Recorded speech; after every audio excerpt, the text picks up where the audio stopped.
Hello everyone, मेरा नाम प्रियंका है और इस वीडियो में हम अपनी क्लास 8 की इट्स सो हैपन बुक से स्टोरी पढ़ने वाले हैं जो कि चैप्टर 6 की स्टोरी है। इसका टाइटल है द फाइट और ये लिखा है रस्किन बॉन्ड ने। जैसे कि आपको टाइटल में दिख रहा है ये टर्म फाइट, इसका मतलब हम किसी तरीके की फाइट के बारे में एक कहानी पढ़ने वाले हैं। कभी कभी क्या होता है हमारी लाइफ में कि कुछ इश्यूज हो जाते हैं, सामने वाला जो हमसे कह रहा होता है या हम जो सामने वाले से कह रहे होते हैं हम उसको अग्री नहीं करते हैं, तो कभी कभी हम लड़ाई झगड़ा करने लगते हैं, मारपीट करने लगते हैं। बट हर बार करना ये सही नहीं होता है। क्या ज़्यादातर बार ये करना सही नहीं होता, या फिर हम कह सकते हैं कि कभी भी लड़ाई झगड़ा करके मारपीट करके मैटर को सॉल्व करना सही तरीका नहीं होता है। आराम से बात करनी चाहिए जिससे कि बड़े से बड़े मैटर भी सॉल्व हो जाते हैं, जैसा कि इस कहानी में होने वाला है। तो पार्ट 1 में कहानी के बेसिकली क्या होता है, Ranji discovers a pool in the forest and plunges into it for a swim. Ranji नाम का एक बच्चा है जो कि फॉरेस्ट में एक पूल या तालाब डिस्कवर करता है और उसमें तैरने के लिए घुस जाता है। There is a serious trouble between him and someone else over who has a right to the pool. A fight ensues. कोई एक पर्सन वहाँ पे आता है, एक और लड़का आता है, बच्चा आता है और वो कहता है नहीं, इस पूल पे मेरा राइट है, और एक लड़ाई शुरू हो जाती है। The first round ends in a draw. और जो उनके बीच में पहली लड़ाई होती है वो कैसे ख़त्म होती है, वो एक ड्रॉ के रूप में ख़त्म होती है।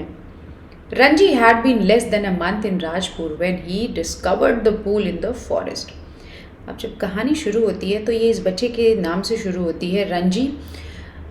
एक महीने भी नहीं हुए थे रंजी को राजपुर में आए हुए जब उसने एक पूल, एक तालाब जंगल में क्या किया, डिस्कवर किया।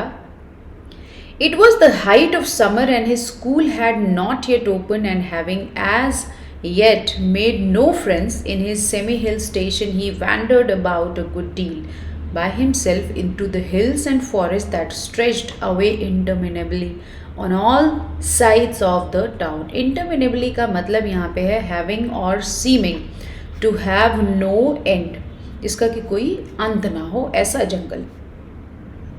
अब यहाँ पे क्या सिचुएशन है, ये जो मौसम था ये हाइट ऑफ समर का था, मीन्स एकदम भयंकर गर्मी वाला मौसम था। और उससे क्या हुआ था, स्कूल्स भी नहीं खुले थे, तो उसके कोई फ्रेंड्स भी नहीं थे। और ये जगह क्या थी, सेमी हिल स्टेशन थी, पर्टिकुलर एकदम बिल्कुल से हिल स्टेशन नहीं थी, थोड़े बहुत वहाँ पे पहाड़ थे।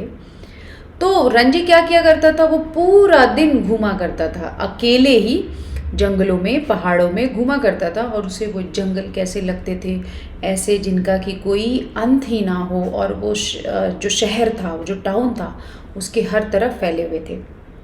It was hot, very hot at that time of the year, बहुत ही गर्मी पड़ रही थी। And Ranji walked about in his vest and shorts, his brown feet wide with a chalky dust that flew up from the ground. Ranji ने vests पहन रखी थी और शॉर्ट्स पहन रखे थे, और उसके जो ब्राउन फीट थे, पैर उसके चौकी डस्ट जो उड़ रही थी उससे क्या हो गए थे, वाइट हो गए थे, क्योंकि डस्ट उस पर सेट हो गई थी पैरों पे। The earth was parched. Parched means dried out with heat, heat के चलते बिल्कुल से सूख जाना, ये सिचुएशन होता है पार्च्ड।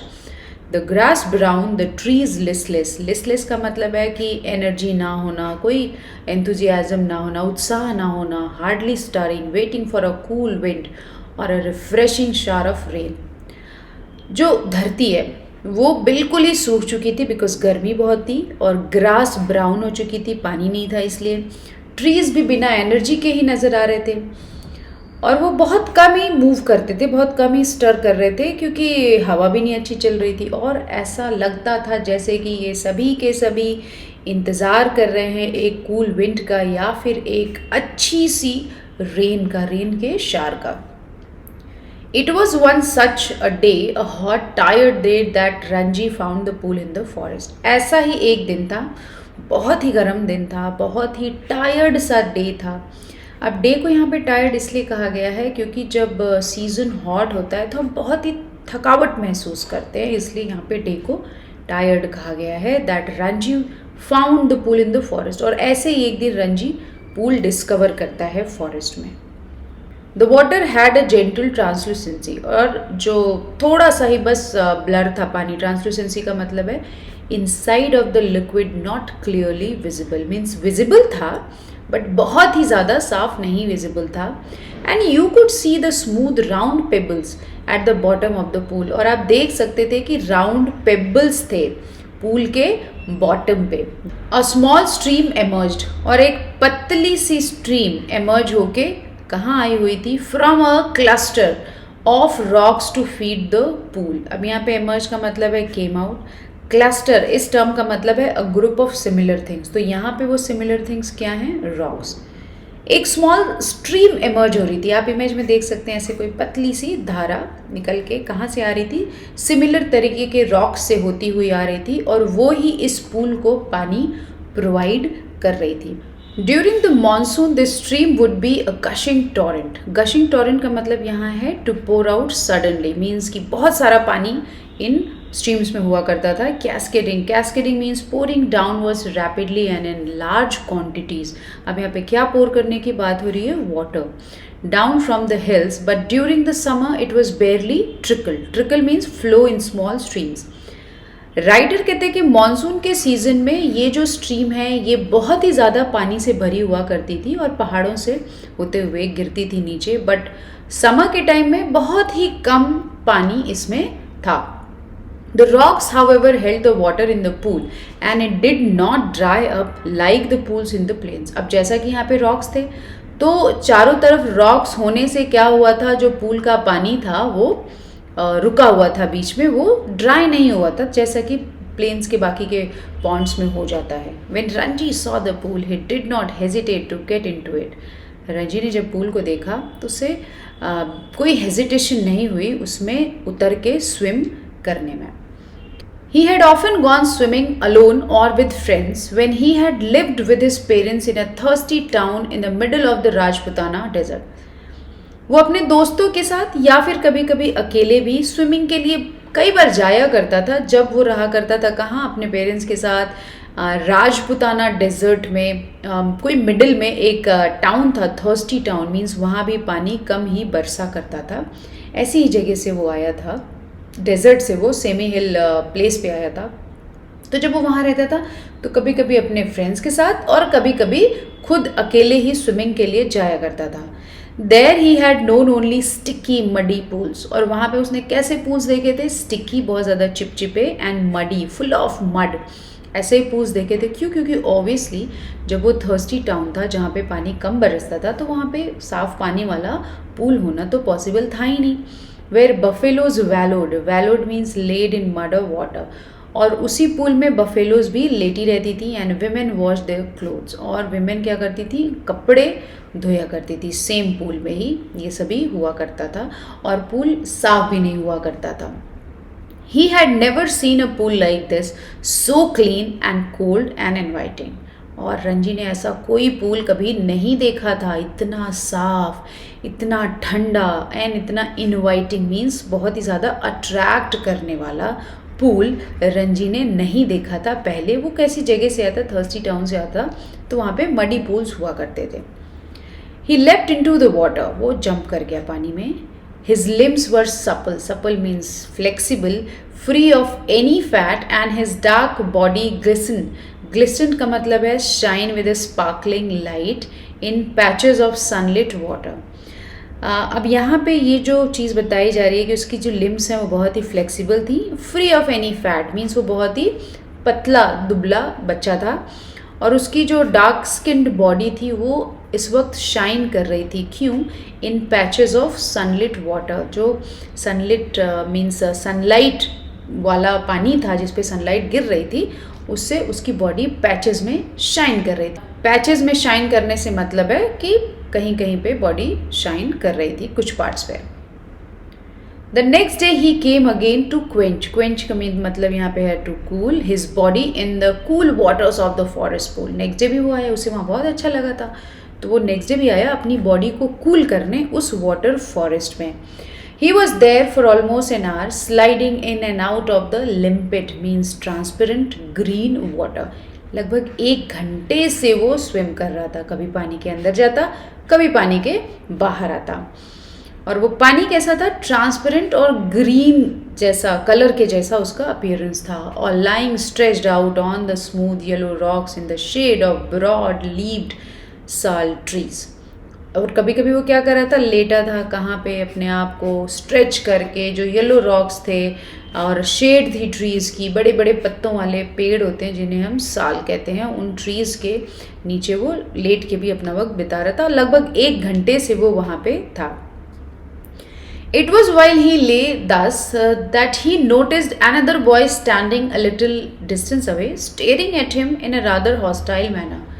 इसी दौरान जब वो लेटा हुआ था, इसी दौरान वो नोटिस क्या करता है कि एक और लड़का वहाँ पे मौजूद है, थोड़ी डिस्टेंस पे खड़ा था और उसको घूर रहा था, रंजी को वो घूर रहा था।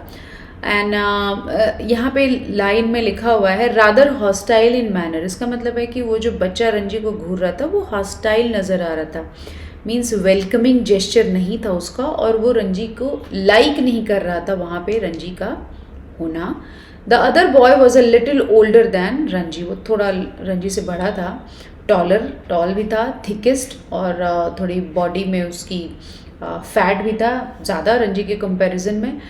And with a broad nose and thick red lips, उसकी नोज भी ब्रॉड थी और उसके लिप्स थिक थे और रेड थे। He had only just noticed Ranji, and when Ranji did not say anything, the other called out, "What are you doing here, mister?" उसने भी रंजी को नोटिस किया था, और जब रंजी ने कुछ नहीं बोला तो उस लड़के ने ही बोला कि आप यहाँ क्या कर रहे हैं श्रीमान। मिस्टर का मतलब यहाँ पे क्या है, श्रीमान आप यहाँ क्या कर रहे हैं। Ranji was prepare to be friendly, was taken aback, aback means shocked at the hostility of the other tone. Ranji ने सोचा था कि ये लड़का मिला है, मैं इससे फ्रेंडशिप करूँगा, बट लड़के का जो टोन था और उसकी जो हॉस्टिलिटी थी, उसका जो नेचर जो उस वक्त लग रहा था कि वो रंजी को पसंद नहीं कर रहा है, तो रंजी शॉक्ड हो गया उसके टोन से। I M swimming, he replied, why don't you join me. Ranji ने कहा कि मैं तो स्विम कर रहा हूँ, तुम भी मुझे क्यों नहीं ज्वाइन करते स्विमिंग के लिए। I always swim alone, said the other. तो वो लड़का कहता है कि मैं हमेशा अकेले ही स्विम करता हूँ। This is my pool, I did not invite you here. वो कहता है दिस इज़ माई पूल, ये मेरा पूल है, मैंने तो तुम्हें यहाँ इन्वाइट नहीं किया, तो तुम यहाँ कैसे आए। The stranger strode up to Ranji who still sat on the rock and planting his broad feet firmly on the sand said. Stranger Ranji की तरफ बढ़ता है, और रंजी किस सिचुएशन में इस वक्त, वो अभी भी रॉक पे ही बैठा हुआ है और अपने पैरों को सैंड में, अपने ब्रॉड फीट को सैंड में बहुत ही फर्मली सेट किए हुए है। और स्ट्रेंजर कहता है रंजी से, और यहाँ पे इसलिए स्ट्रेंजर वहाँ आता है जैसे कि ये मैटर एक ही बार में सॉल्व कर देगा वो। Don't you know I am a warrior. तो वो कहता है स्ट्रेंजर, तुम्हें नहीं पता कि मैं एक वॉरियर हूँ, मैं एक योद्धा हूँ। I do not take replies from villagers like you. मैं तुम्हारे जैसे विलेजर्स से रिप्लाई नहीं लेता हूँ, उस लड़के ने रंजी से कहा। So you like to fight with villagers, said Ranji. तो रंजी कहता है अच्छा, तो तुम्हें विलेजर्स से लड़ाई करना पसंद है। Well I am not a villager, I am a fighter. तो रंजी कहता है मैं भी विलेजर नहीं हूँ, मैं एक फाइटर हूँ। जब वो अपने आप को वॉरियर बताता है बड़ा लड़का, तो रंजी अपने आप को यहाँ पे फाइटर बताता है। आई am a warrior, I am a fighter. अब ये शुरू हो गया, वो कहता है आई एम अ वॉरियर, तो रंजी कहता है आई am a fighter. They had reached N impasse. Impasse means a situation in which no progress is possible, especially because of disagreement। एक ऐसी सिचुएशन जिसमें कोई प्रोग्रेस पॉसिबल ही नहीं है, बिकॉज एक पार्टी जो है वो दूसरी पार्टी की बातों को मानने को तैयार ही नहीं है। बस दोनों इसी बात पे अड़ गए, एक कहता है मैं वॉरियर हूँ, दूसरा कहता है मैं फाइटर हूँ। One had said he was a warrior, the other had proclaimed himself a fighter। Proclaim means declared। दोनों में से एक इस बात पे अड़ गया कि वो वॉरियर है, और दूसरा इस बात को डिक्लेयर करने लगा, इस बात को चिल्ला चिल्ला के साबित करने की कोशिश करने लगा कि मैं एक फाइटर हूं। There was little else that could be said. और इसके अलावा तो बहुत ही कम बचा था कुछ कहने को, या फिर ना के बराबर ही ऐसा था कि कुछ कहा जा सकता था। You understand that I am a warrior, said the stranger। तो स्ट्रेंजर फिर से कहता है तुम्हें समझ में आ रहा है that I am a warrior। Feeling that perhaps this information had not penetrated Ranji's head। Penetrated means went into। Stranger को लगता है कि शायद ये बात कि मैं एक वॉरियर हूं रंजी को समझ नहीं आ रहा, इसलिए उसने फिर से रिपीट किया, you understand that I am a warrior. तो इस पे रंजी कहता है आई हैव हर्ड यू से इट 3 times। मैंने ऑलरेडी सुन लिया 3 times तुमने ये कहा है और मैंने ऑलरेडी सुन लिया है। Then why are you not running away? फिर वो सवाल करता है स्ट्रेंजर कि तुम फिर जा क्यों नहीं रहे? जब तुमने मेरी बात सुन ली है तो क्यों नहीं जा रहे हो यहां से? I am waiting for you to run away. तो रंजी कहता है मैं ये वेट कर रहा हूं कि तुम यहां से चले जाओ। I will have to beat you said the stranger. इस पे स्ट्रेंजर कहता है इसका मतलब अब मुझे तुम्हारी पिटाई करनी पड़ेगी। Assuming a violent attitude showing Ranji the palm of his hand. वो एक वायलेंट एटीट्यूड यहाँ पे रंजी को दिखाने की कोशिश कर रहा है, वो रंजी को डराने की कोशिश कर रहा है अपने हाथ का पाम यानी कि हथेली दिखाते हुए कहता है स्ट्रेंजर कि अब मुझे तुम्हारी पिटाई करनी पड़ेगी। I am waiting to see you do it. तो रंजी इस पे कहता है मैं भी इसी का इंतजार कर रहा हूं कि तुम ये करो तो। You will see me do it, said the other boy. तो जो दूसरा लड़का था, जो स्ट्रेंजर था, वो कहता है मैं अभी दिखाता हूँ, मैं करके दिखाता हूँ, मैं बस कह नहीं रहा हूँ। I can beat you as well. Ranji waited. Ranji ने इंतजार किया। The other boy made a strange hissing sound. जो लड़का था स्ट्रेंजर, उसने एक strange hissing sound निकाली। They stared each other in the eye for almost a minute. और उन दोनों ने एक दूसरे को लगभग 1 मिनट तक घूरा, स्टेयर किया। Then the warrior slapped Ranji across the face with all the force he could muster. Muster means collect. तो जो लड़का आया था वहां पे, जो अपने आप को वॉरियर कह रहा था, उसने अपनी पूरी ताकत इकट्ठी की और रंजी को स्लैप किया जोर से उसके फेस पे। रंजी स्टैगर्ड। स्टैगर्ड का मतलब यहाँ पे है वॉक और मूव अनस्टेडीली, मीन्स बिना बैलेंस के मूव करना। Ranji staggered, feeling quite dizzy. There were thick red finger marks on his cheek. अब रंजी को क्या हो गया? रंजी लड़खड़ा गया और उसे डिजी सा फील होने लगा, मीन्स थोड़ा सा अनईजी सा फील होने लगा। There was thick red finger marks on his cheek. और उसके गालों पे लाल उंगलियों के निशान पड़ गए थे। There you are, exclaimed his assailant. Assailant एक वो पर्सन होता है जो फिजिकली किसी और पर्सन को अटैक करता है। Will you be off now? तो जब रंजी को वॉरियर ने थप्पड़ मारा उसके बाद वो कहता है अब ये रहा, कैसा लगा? क्या अब तुम यहां से जाओगे? उसने रंजी को धमकाते हुए कहा। For answer, Ranji swung his arm up and pushed a hard bony fist into the other's face. अब इसके जवाब में रंजी ने क्या किया? He swung. Swung यहाँ पे क्या है? Swing का सेकेंड फॉर्म है, ओके? इसका मतलब होता है झूलना या फिर झुलाना। रंजी ने अपना हाथ ऊपर किया, उसे हवा में झुलाया और फिर जोर से एक मजबूत घूंसा मारा उसके फेस पे। किसके? वॉरियर के फेस पे। जो लड़का अपने आप को वॉरियर कह रहा था और जिसने रंजी को थप्पड़ मारा था, उसको रंजी ने एक जोरदार घूंसा मारा उसके फेस पे।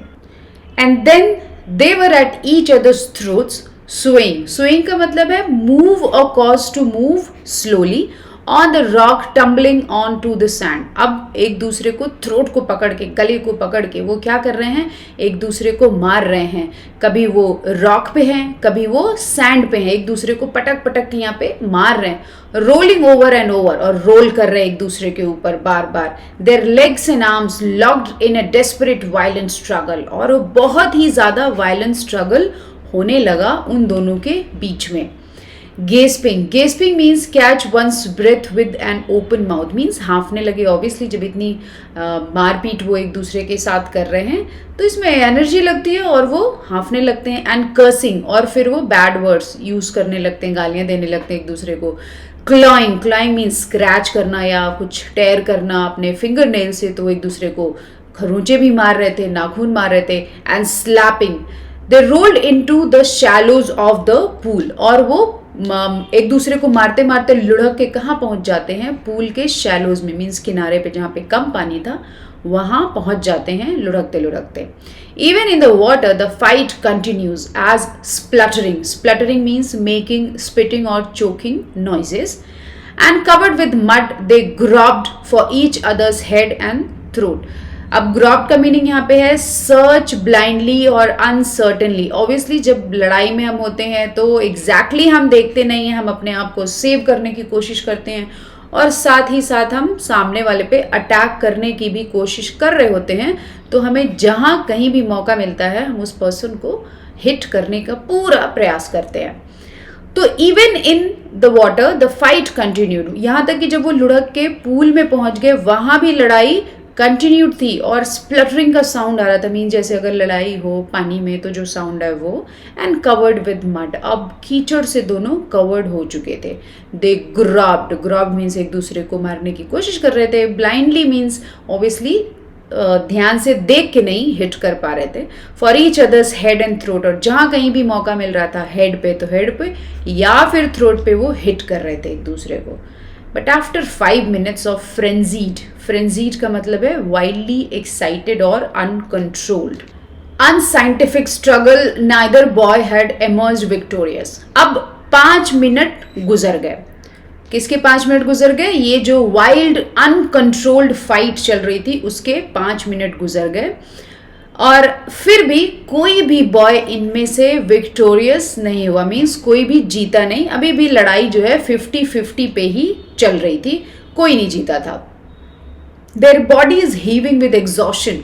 Exhaustion means extremely tired. They stood back from each other, making tremendous means very great in amount, scale or intensity efforts to speak. अब उनके शरीर को क्या हुआ, वो बहुत ही ज़्यादा एग्जॉस्टेड हो गया था, बहुत ही ज़्यादा थक गया था लड़ने के बाद, क्योंकि दोनों एक दूसरे को कड़ी टक्कर दे रहे थे। They stood back from each other, वो दोनों एक दूसरे से थोड़ा दूरी पे खड़े हुए और बहुत ही ज़्यादा उन्हें एफर्ट करना पड़ रहा था टू स्पीक, बोलने में, बिकॉज ऑब्वियसली टायर्ड हो गए थे, उनमें इतनी एनर्जी थी ही नहीं कि वो बातचीत करना शुरू कर सके।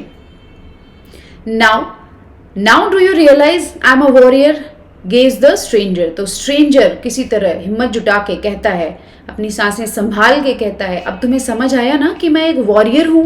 वो स्ट्रेंजर जो दूसरा लड़का था वो कहता है, किससे? रंजी से। Do you know I am a fighter, said Ranji with difficulty, और उतनी ही डिफिकल्टी के साथ रंजी कहता है, और तुम्हें भी अब समझ आ गया होगा कि मैं एक फाइटर हूं। किससे कहता है? उस स्ट्रेंजर बॉय से कहता है। They gave a moment's consideration to each other's answers, और उन्होंने एक मिनट लिया, एक मोमेंट लिया एक दूसरे के आंसर्स को कंसीडर करने में, समझने में properly. And in that moment of silence there was only their heavy breathing and the rapid beating of their hearts. और उस मोमेंट में जो मोमेंट उन लोगों ने लिया एक दूसरे के आंसर को कंसीडर करने में, उसमें बस हैवी ब्रीदिंग थी और क्या था, बहुत तेज धड़कनें थी। उनके दिल की धड़कन जो है वो बढ़ चुकी थी, बिकॉज ऑब्वियसली दोनों ने बहुत ही हार्ड वर्क किया था लड़ाई करके एक दूसरे को, और वो थक भी गए थे, तो धड़कनें बढ़ी हुई थी और वो जल्दी जल्दी फटाफट सांसें ले रहे थे, हाँफ रहे थे वो। Then you will not leave the pool, said the warrior. तो वॉरियर कहता है, इसका मतलब है तुम पूल नहीं छोड़ोगे। I will not leave it, said Ranji. तो रंजी कहता है, नहीं, मैं ये पूल नहीं छोड़ूंगा, मैं यहाँ आना बंद नहीं करूंगा। Then we shall have to continue the fight, said the other. तो वो कहता है, ठीक है, तब तो हमें हमारी लड़ाई जो है कंटिन्यू करनी पड़ेगी, अगर तुम यहाँ पे आना बंद नहीं करोगे तो। All right, said Ranji. Ranji कहता है, ठीक है, हम कंटिन्यू रखेंगे इस लड़ाई को।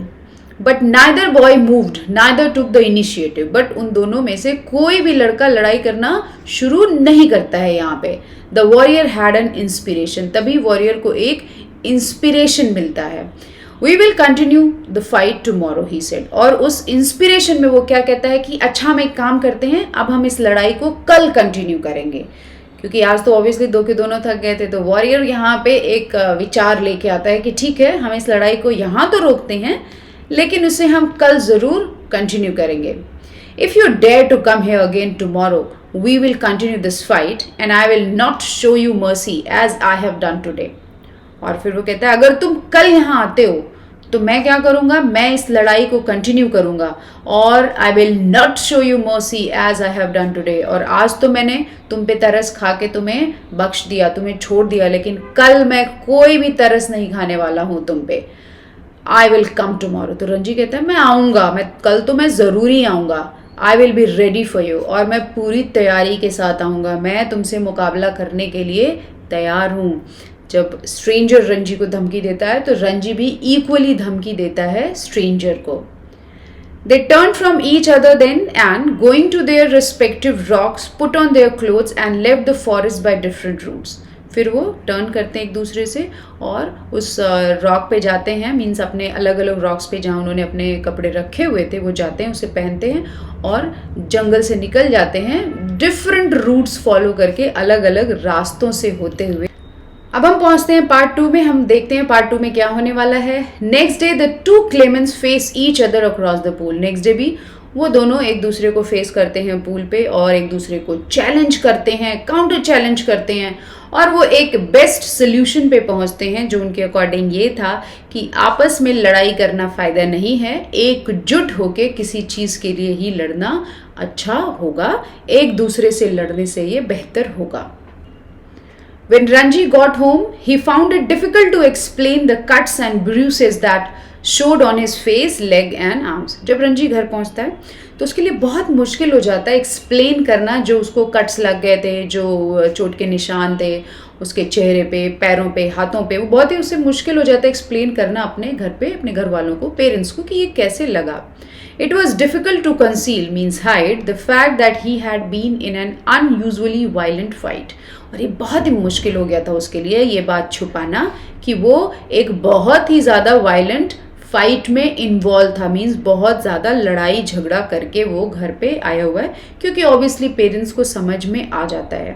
And his mother insisted on his staying at home for the rest of the day. और उसकी माँ ने उसे कहा कि बाकी का दिन तुम्हें घर पे ही गुजारना है, तुम बाहर नहीं जा सकते। That evening, though, he slipped out of the house and went to the bazaar. But उसी शाम वो slipped out, means कि चुप्पे से घर से निकलता है और कहाँ पहुँचता है? बाजार, मार्केट पहुँचता है, where he found comfort and solace in the bottle of vividly. Vividly means brightly colored lemonade and a banana leaf full of hot sweet jalebis. और उस वहाँ क्या मिलता है उसको? उसे वहाँ सुकून मिलता है किस चीज़ में? Bottle of vividly coloured lemonade. बहुत ही कलरफुल सी एक बॉटल थी जिसमें लेमनेड था, कलरफुल लेमनेड था, और वो बनाना लीफ में गर्मा गर्म जलेबियाँ लेता है और वो बैठ जाता है और उसे बहुत ही मज़ा आता है वो उनको खाने के लिए और लेमनेड पीने के लिए एक जगह बैठ जाता है। He had just finished the lemonade when he saw his adversary. Adversary means opponent, means कोई भी हमारा जो पर्सन हो जो हमारे अगेंस्ट हो वो coming down the road. Hardly उसने अपना लेमनेड फिनिश किया था तभी वो देखता है कि उसका जो दुश्मन है वो आ रहा है कहीं से उसी की तरफ। His first impulse means a sudden strong and unreflective urge or desire to act। Impulse होता है बिना सोचे समझे हमारे दिमाग में जो चीज़ें आते हैं या पहला हम जो एक्शन करते हैं कुछ देखते ही तुरंत, उसे हम इम्पल्स कहते हैं। बहुत ज़्यादा सोच विचार के जो एक्शन ना लिया गया हो वो। His first impulse was to turn away and look elsewhere. पहला उसके दिमाग में जो विचार आया वो यही था कि दूसरी ओर देखते हैं, उसकी तरफ नहीं देखेंगे, हम वहाँ से टर्न कर जाते हैं।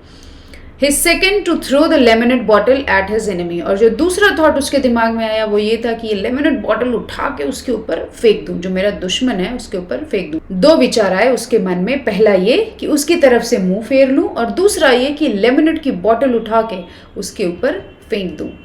But he did neither of these things. But इन दोनों में से उसने कुछ नहीं किया, दो जो इम्पल्सेस आए थे उसने कुछ नहीं किया। Instead he stood his ground and scowled. Scowled means frown in an angry और bad tempered way at his passing adversary.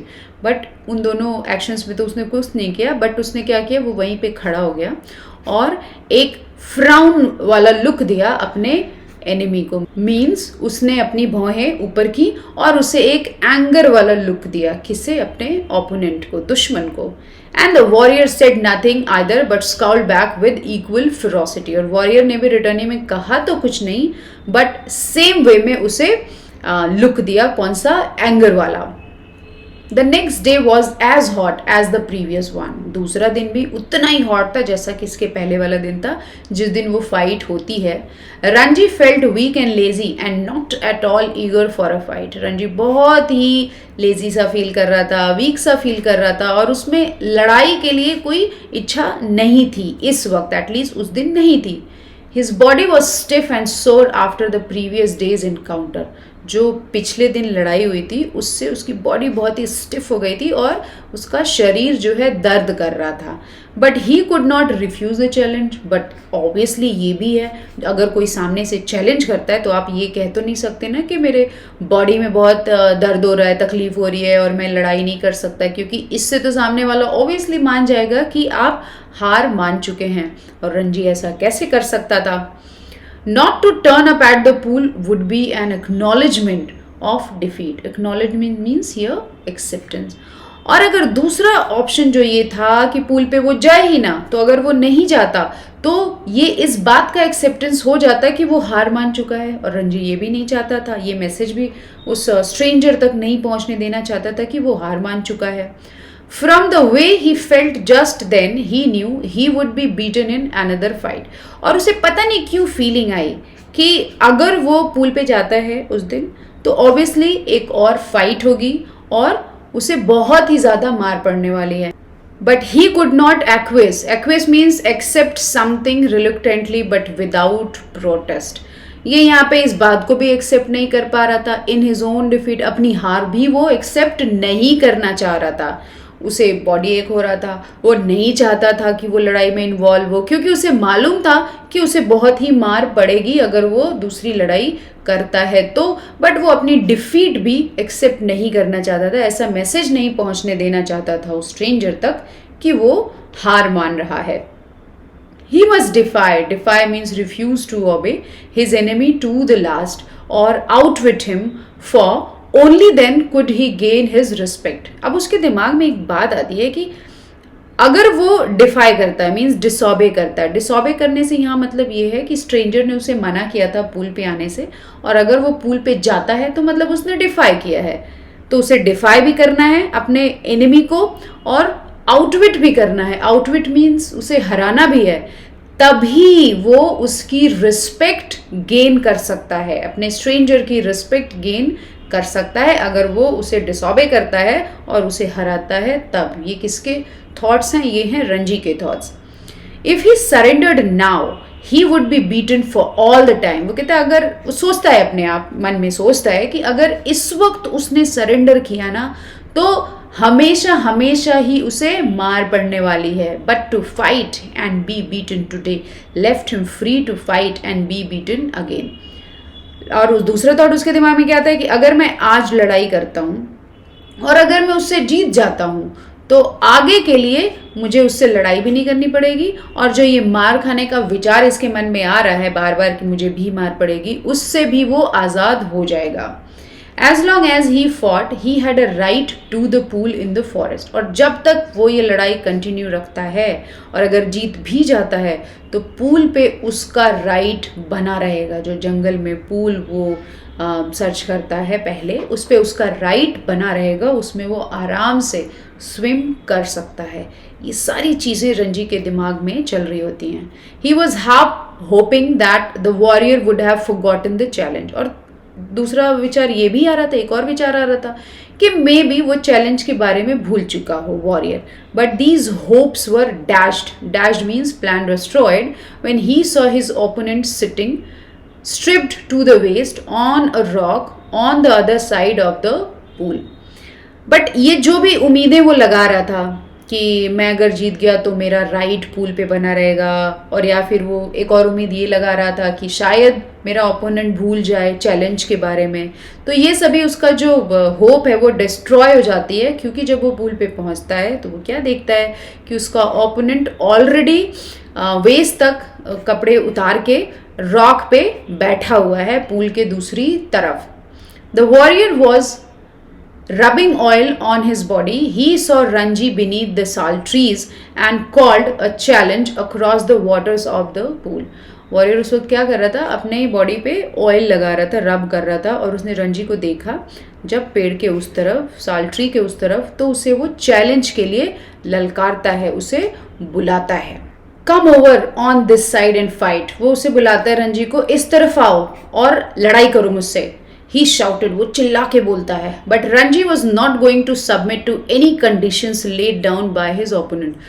But Ranji अपने ओपोनेंट की किसी भी कंडीशन को फॉलो नहीं करने वाला था। अब यहाँ पे कंडीशन क्या दी गई थी कि come this side and follow. उसने एक पर्टिकुलर साइड पे बुलाया रंजी को लड़ाई करने के लिए, और रंजी भला अपने एनिमी की, अपने ओपोनेंट की बात क्यों मानेगा।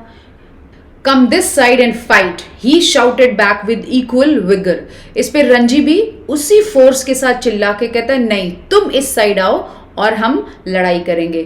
विगर का मतलब यहाँ पे physical strength and good health. उतनी ही स्ट्रेंथ के साथ रंजी भी चिल्ला के कहते हैं नहीं मैं उस साइड नहीं आ रहा, तुम इस साइड आओ और हम लड़ेंगे। Swim across and fight with me here called the other. तो वो स्ट्रेंजर रंजी को ललकारता है और कहता है नहीं तुम स्विम करके इस तरफ आओ और मुझसे लड़ो, और perhaps you can not swim the length of this pool. या फिर तुम स्विम ही नहीं कर सकते इतना जितना ये पूल की लेंथ है, क्या तुम उतना स्विम ही नहीं कर सकते अगर तुम नहीं आ रहे हो? तो क्या ये रीजन है? वो रंजी को यहाँ पे ललकार रहा है। But Ranji could have swum the length of the pool a dozen times without tiring। But Ranji तो एक स्किल्ड स्विमर था। ये स्वम वर्ड जो है ये स्विम का थर्ड फॉर्म है यहाँ पे। तो रंजी तो स्किल्ड स्विमर था, तो वो ऑब्वियसली कई बार बिना थके उस पूल का चक्कर लगा सकता था, उसे क्रॉस कर सकता था। And here he would show the warrior his superiority. और रंजी के दिमाग में आता है मैं तैर के वहाँ पहुँचता हूँ और अपनी सुपीरियोरिटी साबित करता हूँ उस वॉरियर के सामने, उस सो कॉल्ड वॉरियर के सामने। So slipped out of his vest he dive straight into the water.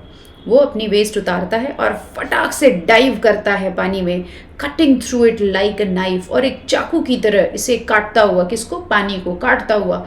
And surfaced with hardly a splash. और वो वहाँ सरफेस मीन्स वहाँ पहुँचता है उस पार पूल के, हार्डली अ स्प्लैश, बिना किसी मुश्किल के, बिना किसी एफर्ट के, मीन्स एफर्टलेसली वो क्रॉस कर लेता है। The warriors mouth hung open in amazement. Amazement means surprise. You can dive, he exclaimed. जब वॉरियर ने ये देखा, रंजी की स्किल देखी, तो उसका मुंह खुला का खुला रह गया और वो सरप्राइज हो गया और वो कहता है तुम तैर सकते हो, एक्सक्लेम करके वो कहता है। It is easy said Ranji trading. Trading means walking in a specified way. Water waiting for a further challenge, can't you dive. Ranji कहता है तो बहुत ही आसान है।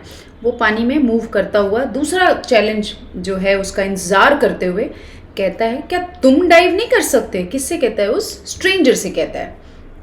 No said the other. तो स्ट्रेंजर कहता है नहीं मैं इस तरीके से डाइव नहीं कर पाता हूँ। आई जम्प स्ट्रेट इन, मैं तो सीधा पानी में कूद जाता हूँ। But if you tell me how I will make a dive. But अगर तुम मुझे सिखाते हो ये कैसे करना है, मैं डाइव करना चाहूंगा। It is easy said Ranji. Stand on the rock, stretch your arms out and allow your head to displace your feet. तो रंजी उसे एक्सप्लेन करता है, स्किल समझाता है, कहता है ये बहुत ही आसान है। रॉक पे खड़े हो जाओ, अपने आर्म्स को स्ट्रेच करो और अपने पैरों को अपने फीट तक पहुंचने दो। तो वो जो स्ट्रेंजर है वो क्या करता है? The warrior stood up stiff and straight, stretched out his arms and through himself into the water. तो वॉरियर ने रंजी की गाइडलाइंस फॉलो की। वो खड़ा होता है, अपने आर्म्स को स्ट्रेच करता है और अपने आप को पानी में फेंक देता है। He landed flat on his belly with a crash that sent the birds screaming out of the trees। और वो इस तरीके से पानी में गिरता है, अपने पेट के बल वो पानी में गिरता है। और इससे क्या होता है कि जो भी बर्ड्स आसपास के पेड़ों पे बैठी हुई थी वो वहां से चिल्लाते हुए उड़ के भाग जाती है, क्योंकि सब डर जाती हैं। Ranji dissolve into laughter. और रंजी भी बहुत जोर का हंस पड़ता है। Are you trying to empty the pool. और उससे पूछता है क्या तुम कोशिश कर रहे हो पूल को खाली करने की? तुम जंप करोगे पूल में और सारा का सारा पानी जो है बाहर निकल जाएगा, क्या तुम ऐसी कोशिश कर रहे हो? उसने पूछा वॉरियर से। और फिर वॉरियर उस वक्त क्या करता है? सरफेस पे आता है। स्पाउटिंग मीन्स जैसे बहुत ही ज़्यादा एफर्ट करता हुआ, water like a small well, एक छोटी सी वेल की तरह बहुत ही ज़्यादा एफर्ट करता हुआ वो पानी से बाहर आता है। Wasn't it good? asked the boy, evidently proud of his feat. Proud means obviously, और यहाँ पे इस वर्ड फीट का मतलब है एफर्ट। तो पूछता है रंजी से क्या ये अच्छा नहीं था? क्योंकि उससे तो लग रहा था कि मैंने अच्छा काम किया, वो अपने एफर्ट पे प्राउड था। Not very good said Ranji. Ranji ने कहा बहुत अच्छा नहीं था। You should have more practice, तुम्हें और ज़्यादा प्रैक्टिस की ज़रूरत है। See I will do it again. Wait करो, मैं फिर से करके दिखाता हूँ, रंजी ने कहा स्ट्रेंजर से। And pulling himself up on rock he executed another perfect dive. और अपने आप को फिर से उसने स्ट्रेच किया और एक परफेक्ट डाइव लगाई। The other boy waited for him to come up, but swimming under water Ranji circled him and came upon him from behind. Stranger पानी में खड़ा था और वो इंतजार कर रहा था कि रंजी अब बाहर निकलेगा, अब बाहर निकलेगा, लेकिन रंजी अंडर वाटर स्विम करता हुआ उस लड़के के पीछे जाके इमर्ज होता है, वहां से निकलता है। How did you do that? Asked the astonished youth. Astonished means surprised. Surprised लड़का जो स्ट्रेंजर था वो कहता है, तुमने ये कैसे किया? Can't you swim under water? आज रंजीत। तो इस पे रंजी पूछता है, क्या तुम्हें अंडर वाटर स्विमिंग नहीं आती है? No but I will try. तो स्ट्रेंजर कहता है, नहीं आती बट मैं ट्राई करना चाहूँगा। The warrior made a tremendous effort to plunge to the bottom of the pool and indeed he thought he had gone right down, though his bottom like a duck's remained above the surface. अब होता है क्या, जो warrior था उसने tremendous effort किया, बहुत ही जोरदार कोशिश की अपने आप को पानी के बॉटम, पूल के बॉटम तक पहुंचाने की, और इवन उसे लग भी रहा था कि वो वहां तक पहुंच गया है, बट रियलिटी में क्या हुआ था, वो तो सरफेस पे ही रह गया था, पानी के बॉटम तक तो वो पहुंचा ही नहीं था। Ranji however did not discourage him, but Ranji ने उसको डिस्करेज नहीं किया। It was not bad he said, और उसने कहा ये बुरा नहीं था, but you need a lot of practice, तुम्हें बहुत ज़्यादा प्रैक्टिस की ज़रूरत है। Will you teach me? Asked his enemy. तो उसके दुश्मन ने उससे कहा, दुश्मन जो कि द स्ट्रेंजर है यहाँ पे, वो रंजी से कहता है, क्या तुम मुझे सिखाओगे? If you like I will teach you. तो रंजी कहता है, ठीक है, अगर तुम पसंद करो ऐसा तो मैं तुम्हें सिखाऊंगा। You must teach me. तो ओपोनेंट कहता है, तुम्हें मुझे सिखाना ही होगा। If you do not teach me I will beat you. और अगर नहीं सिखाओगे तो मैं तुम्हें बहुत मारूंगा। Will you come here every day and teach me? क्या तुम रोज़ यहाँ आओगे और मुझे सिखाओगे? स्ट्रेंजर कहता है रंजी से। इफ़ यू लाइक, अगर तुम कहो तो, सेड रंजी। रंजी कहता है, अगर तुम कहो तो मैं करने को ऐसा तैयार हूँ। They had pulled themselves out of the water and were sitting side by side on a smooth grey rock. अब वो पानी से निकल चुके थे और एक स्मूथ ग्रे रॉक पे साइड बाय साइड बैठे हुए थे। माई नेम इज सूरज। अब यहाँ आके वो स्ट्रेंजर अपने आप को इंट्रोड्यूस करता है, कहता है मेरा नाम सूरज है। What is yours? तुम्हारा नाम क्या है? It is Ranji. मेरा नाम रंजी है। रंजी ने भी अपने आप को इंट्रोड्यूस किया। I am strong. Am I not? मैं बहुत स्ट्रांग हूँ ना? सूरज पूछता है रंजी से। Bending his arm so that a ball of muscle stood up stretching the white of his flash. अपने हाथों को वो बेंड करता है और अपनी मसल्स दिखाते हुए पूछता है उससे, दिखाने की कोशिश करता हुआ उससे पूछता है रंजी से, मैं बहुत स्ट्रांग हूँ ना? हूँ कि नहीं? You are strong said Ranji. Ranji कहता है, हाँ तुम स्ट्रांग तो हो। यू आर अ रियल पहलवान, तुम असली पहलवान हो। रंजी ने कॉम्प्लीमेंट दिया यहाँ स्ट्रेंजर को। One day I will be the world's champion wrestler said Suraj. तो सूरज कहता है कि एक दिन मैं दुनिया का सबसे बड़ा रेसलर बनूंगा। Slapping his thighs which shook with the impact of his hand. अपनी थाइज को स्लैप करता हुआ वो बोलता है और उस स्लैप के इम्पैक्ट से उसकी थाइज जो है मूव करती हैं, हिलती हैं थोड़ी सी। He looked critically at Ranji's hard thin body. वो रंजी की थिन बॉडी को देखता है एज इफ उसको जज कर रहा है और कहता है, you are quite strong yourself. तुम भी स्ट्रांग हो।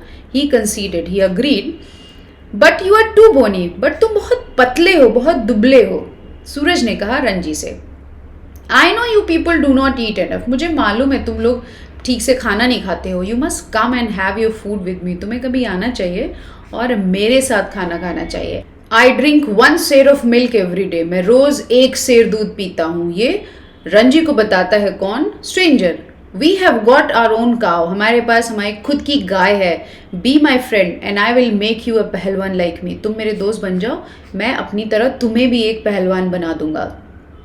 आई know if you teach me to dive and swim under water I will make you a pahalwan. That is fair, isn't it? तो वो कहते हैं, हाँ सुनो, बात ये है कि अगर तुम मुझे अपने तरह से डाइव करना, स्विम करना, अंडर वाटर सिखा दोगे तो मैं तुम्हें एक पहलवान बना दूंगा। That is fair, isn't it? ये ठीक रहेगा, ऐसा रहेगा ना? वो मीन्स यहाँ पे एक तरह की बार्गेन कर रहा है रंजी से कि तुम मुझे अच्छे से स्विम करना, डाइव करना, अंडर वाटर स्विमिंग सिखा दो और मैं तुम्हें एक पहलवान बना दूंगा। That's fair said Ranji. तो रणजी कहते हैं हाँ हाँ ये ठीक रहेगा। Though he doubted if he was getting the better of the exchange. दो रणजी को यहाँ पे डाउट था कि जो ये एक्सचेंज की बात हो रही है, जो बार्गेनिंग हो रही है, इसमें जो अच्छा वाला पार्ट है वो किसे मिलने वाला है, वो सूरज को मिलने वाला है, रणजी को नहीं। फिर भी रणजी यहाँ पे एक्सेप्ट करता है कि हाँ हाँ ठीक है। Suraj put his arm around the younger boy and said we are friends now. Yes, तो सूरज इस पे क्या करता है, अपनी बाहें उस बच्चे के जो दूसरा लड़का है उसके कंधे पे रखता है और कहता है अब हम दोस्त हैं कि नहीं। They looked at each other with honest, unflinching eyes, and in that moment, love and understanding were born. Unflinching का मतलब है not showing fear or hesitation in the face of danger or difficulty. उन दोनों ने एक दूसरे की आंखों में देखा ऑनेस्टी के साथ और बिना किसी डर और हेजिटेशन के। And in that moment love and understanding were born. और उस मोमेंट में ही लव और अंडरस्टैंडिंग डेवलप हो गई उन दोनों बॉयज के बीच में। We are friends said Ranji. Ranji कहता है अब हम दोस्त हैं।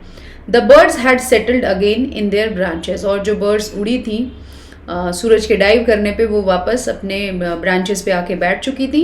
And the pool was quiet and limpid in the shade of the sal tree. और पूल भी अब क्वाइट हो चुका था, अब स्टैटिक हो चुका था और वो कहाँ था, शेड में था, किसके, साल ट्रीज के। It is our pool said Suraj. Suraj कहता है अब ये हमारा तालाब है, ना तुम्हारा ना मेरा, अब ये हमारा है। Nobody else can come here without our permission. और हमारी परमिशन के बिना यहाँ पे अब कोई नहीं आ सकता, कोई भी नहीं आएगा। Who would dare? किसी की हिम्मत ही नहीं होगी अब आने की कि बिना हमारी परमिशन के आए। Who would dare? said Ranji. Ranji कहते हैं हाँ किसकी हिम्मत होगी। Smiling with the knowledge that he had won the day। और वो स्माइल करता है, उसे इस बात का आभास हो चुका है, नॉलेज हो चुका है कि he had won the day, उसकी जीत हो चुकी है, वो पूल को जीत चुका है। तो इस स्टोरी में हमने जाना कि एक दूसरे से लड़ने के बजाय साथ में मिलके किसी एक पर्टिकुलर कॉज के लिए अगर लड़ा जाए तो जीतने के चांसेस ज़्यादा रहते हैं। और हमें ये भी कोशिश करनी चाहिए कि जो सामने वाले में क्वालिटीज़ हैं और अगर वो हम में नहीं हैं तो हम उन्हें अक्वायर करने की कोशिश करें। और ऑब्वियसली बदले में हम भी अपनी एक कोई क्वालिटी उस पर्सन को ऑफर कर सकते हैं। जैसे अगर हम किसी से हेल्प ले रहे हैं तो जब उस पर्सन को कभी हेल्प की ज़रूरत पड़े तो हमें हमेशा तैयार रहना चाहिए और अपनी हेल्प ऑफर करनी चाहिए। That was all about this story. Thank you everybody for watching.